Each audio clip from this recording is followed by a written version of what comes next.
Hello मित्रांनो, सगळ्यांना जय भीम, नमो बुद्धाय, जय शिवराय. आणि आपण आता ही जी गोष्ट सांगणार आहोत महाराष्ट्रातील सर्व पुराबद्दलची माहिती आहे. कारण मी आता टी व्हीमध्ये बऱ्याच ठिकाणी आईचा पण मला फोन आलेला की एवढी नुकसान झाली आहे, खूप नुकसान झाली आहे. मी नांदेड जिल्ह्यामधून येते. तर आणि मी परभणी जिल्ह्यामधून आणि नांदेडमध्ये पण असते. तर मला त्या पूर्ण आमचं छोटंसं गाव आहे, त्या पूर्ण गावाला पाण्याचा वेढा आला आहे. म्हणजे शेतामध्ये गुडघ्या एवढं पाणी साचलेलं आहे. काही जणांचं सोयाबीन वाहून गेलेलं आहे. म्हणजे जे जे धान्य होतं ते सगळं, म्हणजे जेवढं जेवढं पीक आलेलं तेवढं कापसाची सगळे हे झाली आहे. ऊस लोळत पडलेला आहे. बऱ्याचशा नुकसानी झाल्यात. आणि जे शेतकरी आहेत ना, ते त्यांच्या बांधावर जाऊन एवढं रडतायत ना, तर ते आपल्याला पण खूप हे वाटतंय ते रडताना बघून. आपल्या पण डोळ्यात पाणी येतंय. कारण त्यांच्याबरोबर खरंच खूप डेंजर झालेलं आहे. आणि त्यांचा आधार काय असतो शेतावर, ते आणि जो काय पैसा असतो ते शेतीला लावतात. नंतर ती त्या शेताच्याच याच्यावर आशावर असतात. त्यांना पीक पाणी आलं तर त्यांचं होतं कसं तरी. पण आता ते पण त्यांच्या हातात नाही राहिले या. तर प्लीज म्हणजे आपलं काय पण आपण एक सरकारला छोटीशी विनंती करू शकतो की प्लीज शेतकऱ्यांसाठी काहीतरी करा. कारण त्यांचा तो हंबरडा आहे ना, की हृदयाला एवढा हे करून जातो की डोळ्यात पाणी येतं. खूप रडायले ती लोक. म्हणजे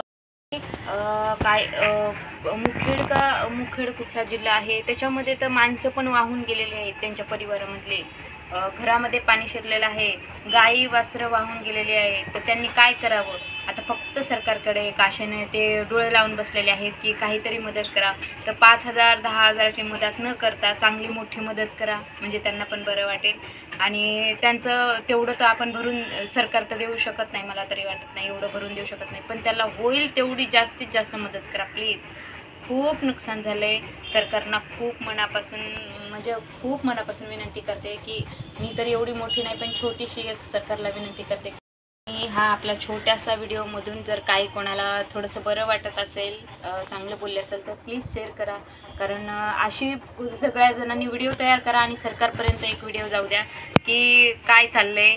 त्यांना तर माहीत आहे, पण तरी पण जर आवडला असेल तर प्लीज शेअर करा सगळ्यांनी.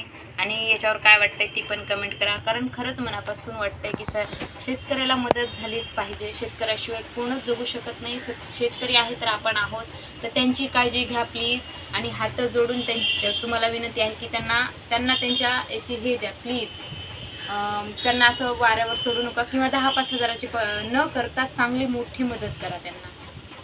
खूप नुकसान झाले, खूप म्हणजे मी सांगू शकत नाही एवढं. आणि त्यांचे ते रडण्याचे ते हे आहेत ना, तर खूप माणसं ते बघून रडत आहेत. एवढं वाईट वाटतंय. म्हणून मी छोटासा प्रयत्न केला, जसा आला तसा व्हिडिओ बनवला आहे. त्याच्याबद्दल आवडला तर नक्की शेअर करा. Thank you so much. थँक्यू.